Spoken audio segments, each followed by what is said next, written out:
में स्वास्थ्य एवं सामाजिक अधिकारी मंत्री सम्मानित श्री कर्नल धनीराम शांडिल जी, हिमाचल सरकार में लोक निर्माण और शहरी मंत्री सम्मानित श्री विक्रमादित्य जी, हिमाचल सरकार में सीपीएस माननीय श्री संजय अवस्थी जी, साथ लगती विधानसभा क्षेत्र के हमारे विधायक विनोद सुल्तानपुरी जी, नालागढ़ से चुनाव जीते हमारे हरदीप बाबा जी, जोगिंद्रा बैंक के चेयरमैन मुकेश जी, जिला कांग्रेस कमेटी के अध्यक्ष हमारे सम्मानित शिव कुमार जी, पूर्व में जिला अध्यक्ष राहुल ठाकुर जी, नगर निगम के सोलन के पार्षदगण, एपीएमसी के चेयरमैन रोशन ठाकुर जी, ब्लॉक कांग्रेस समिति सोलन के अध्यक्ष संजीव ठाकुर जी, नालागढ़ के अध्यक्ष कुसुम चंद जी, कसौली के अध्यक्ष श्री देवेंद्र शर्मा जी, हमारे प्रवक्ता कुशल जेठी जी, सभी सम्मानित बुजुर्ग साहिबान, माताएं, बहनें, युवा साथियों, प्यारे बच्चे तो नजर नहीं आ रहे। वो तो सब टीचर्स ने बोला कि कमरों में ही रहना है क्योंकि कार्यक्रम उनका है। प्यारे बच्चों का कार्यक्रम है ये। और आप सब जानते हैं भविष्य का हिमाचल कैसा हो और भविष्य की युवा पीढ़ी को हम क्या देकर जाए। हमारी सरकार पिछले 20 महीने से ये कार्य कर रही है। ये बात मैं इसलिए कहना चाहता हूं, हम शिक्षा में भी व्यापक स्तर पर व्यवस्था परिवर्तन करने में लगे हुए हैं। इसका ये मतलब नहीं कि हम किसी को तंग करना चाहते हैं। शिक्षा क्षेत्र में व्यापक बदलाव की जरूरत है। मुख्यमंत्री बनने के बाद जब मैंने शिक्षा की बैठक ली और बैठक में मैंने हालात देखे, उस समय मैंने सोचा कि अगर हम इस तरह की शिक्षा अगर बच्चों को प्रदान करेंगे, जहां 5वीं का बच्चा दूसरी कक्षा की किताब नहीं पढ़ सकता है, तो उस शिक्षा प्रदान करने में हमारी या किसी और सरकार की कोई ना कोई कमी नहीं है। आज हम गुणात्मक शिक्षा में 18वें स्थान पर पहुंच गए, जहां हमें अब 18वें स्थान के लिए अगर आप ताली बजा रहे हैं तो इसका मतलब आपने ये सोचा है कि हम और पीछा करना चाहते हैं और तेज ताली बजाइए। 18वें स्थान पर पहुंच कर भी हम अपने बच्चों में, प्यारे बच्चों में, जो सरकारी क्षेत्र के स्कूल में पढ़ते हैं, वो आत्मविश्वास नहीं दिला पा रहे। मैं खुद सरकारी क्षेत्र में पढ़ा, तब टाट में बैठा करते थे, लेकिन एक आत्मविश्वास होता था और पढ़ाई अच्छी हुआ करती थी। अध्यापक थोड़ा बहुत डांटते भी थे और ये डंडे से हाथ में मार भी पड़ती थी और कान भी खींचे जाते थे। लेकिन अब थोड़ा सा बदलाव आया। अब थोड़ा सा अध्यापक डांट दे तो माता पिता को भी चिंता हो रही कि हमारे बच्चे को क्यों डांटा। घर के बाद अगर बच्चे का कोई दूसरा घर होता है तो वो शिक्षा का क्षेत्र होता है जहां स्कूल में वो पढ़ता है। इसमें कई बदलाव की जरूरत है। कुछ बदलाव हमने किए हैं। तकरीबन क्वालिटी एजुकेशन की तरफ मेरा बहुत अधिक ध्यान है और बच्चों की सेहत पर भी बहुत अधिक ध्यान हमारा है। 2003 में तकरीबन हमारे 5 लाख कुछ बच्चे हुआ करते थे, 8 लाख कुछ, उसमें एकदम कमी है।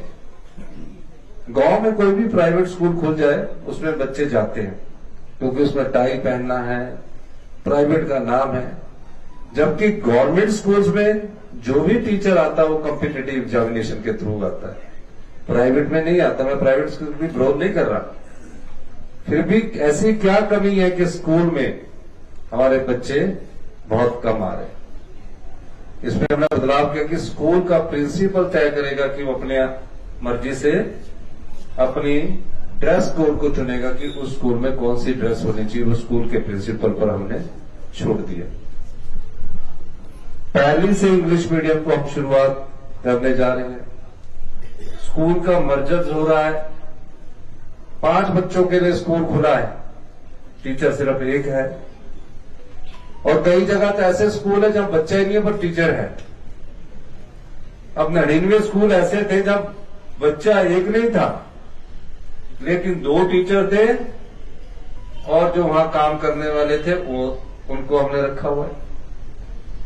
और अब फैसला करना है, कोई भी जो पॉपुलर गवर्नमेंट होती है वो किसी स्कूल को, संस्थान को बंद नहीं करना चाहती, लेकिन क्या हम ऐसे बच्चे जो भविष्य की चुनौतियों का सामना करने के लिए तैयार रखना है, उन बच्चों में ऐसी कमी, उनके जीवन में ऐसा अधूरापन लाए ताकि वो आत्मविश्वास की कमी से जूझते रहे।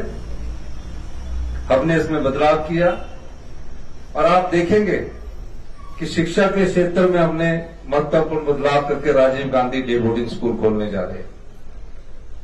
एक स्कूल जो 50 बीघा में होगा या 30 बीघा में, जैसे जैसे जमीन उपलब्ध होगी, पहले प्राइमरी सेक्शन बनेगा, उसमें दिन का लंच भी हम उनको देंगे। गवर्नमेंट स्कूल होंगे, ग्रामीण क्षेत्र में स्कूल होंगे, और वह पढ़ाई के लिए, खेल के लिए, आराम फरमाने के लिए, लाइब्रेरी के लिए सब प्रकार की सुविधाएं हम उपलब्ध करवाने जा रहे हैं। अभी 3 जगह इन स्कूलों का निर्माण शुरू हुआ। 10 साल में शिक्षा का पूरा ढांचे में बदलाव व्यापक आ जाएगा। और जो प्रेजेंट स्कूल है, उन प्रेजेंट स्कूल्स को भी हम Rajiv Gandhi day boarding school के तहत ला रहे हैं। हमने सभी को निर्देश दिए हैं कि सभी प्रकार के शिक्षा के स्तर में जहां बिल्डिंग्स बनानी है, यही बिल्डिंग आपकी 11 साल बाद बनी, कौन बच्चा आएगा? हमने पीडब्ल्यूडी मंत्री से बात कर रहे थे, 2 साल के अंदर हमने जो बिल्डिंग 60% से अधिक काम कर चुके हैं उसको हम 1-2 साल के भीतर पूरा बनाने जा रहे हैं। इसी तरह कॉलेज लेवल के एजुकेशन में भी बदलाव की जरूरत है, और भविष्य में machine learning, data storage, data science, artificial intelligence, ये इस दृष्टि से भी बच्चों को शिक्षित करने की बहुत जरूरत है। तो मेरा ये मानना है कि हम जब शिक्षा के क्षेत्र में बदलाव करते हैं तो थोड़ा सा अध्यापक पर को थोड़ा सा नाराजगी होगी, लेकिन वो नाराजगी और उस नाराजगी के अनुरूप अपने आप को आप ढाल लेंगे, क्योंकि जब थोड़ा बहुत परिवर्तन होता है तो थोड़ा कष्ट तो जरूर होता है, लेकिन भविष्य में वो सुखद अनुभव देकर जाता है। अब बच्चों के लिए मैं बच्चों को आश्वासन देना चाहता हूं, +2 के भी बच्चे हैं, 11th के भी बच्चे हैं, कि हम क्वालिटी एजुकेशन में बहुत बड़े पैमाने पर पैसा खर्च करने जा रहे हैं। स्मार्ट क्लासेज बना रहे हैं, डिजिटाइजेशन की तरफ जा रहे हैं, और नए और टीचर्स को भी हम एक्सपोजर टूर दे रहे हैं।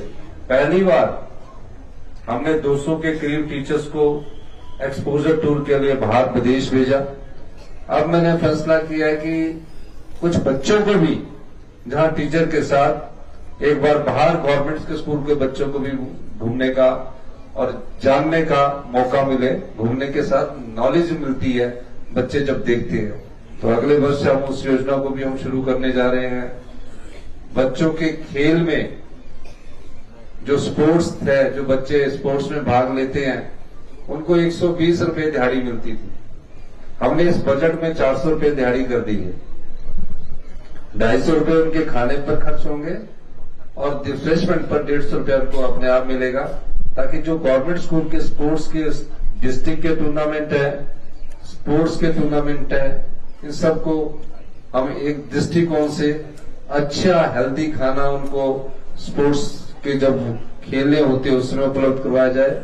और कल ही हमने पिछले कल चर्चा की माननीय शिक्षा मंत्री जी से कि अब जो खेल 12 साल के नीचे के बच्चों के हैं वो ना करवाकर 14 साल वालों के डिस्ट्रिक्ट टूर्नामेंट भी होंगे, स्टेट टूर्नामेंट भी होंगे, क्योंकि नेशनल लेवल पर 14 साल से कम के बच्चों को टूर्नामेंट होते हैं, लेकिन 12 साल से कम के बच्चों के, फिर 14 साल के कम के बच्चों के, फिर 18 साल के कम के बच्चों के टूर्नामेंट हो रहे हैं।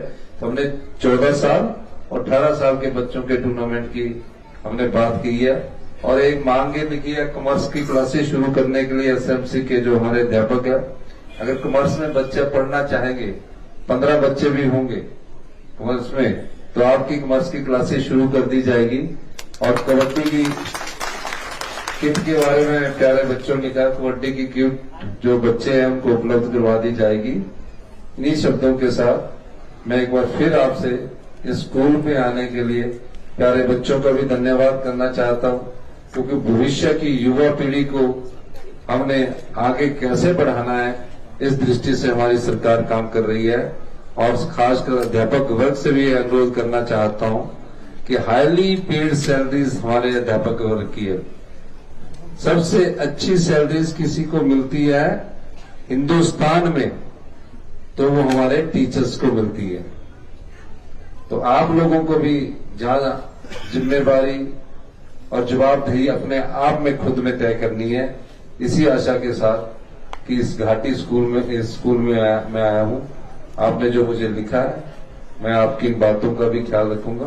आपका बहुत बहुत धन्यवाद। जय हिंद, जय भारत। आपका बहुत बहुत आभार सर। अभी इससे पहले कि माननीय मुख्यमंत्री जी यहाँ से प्रस्थान करें,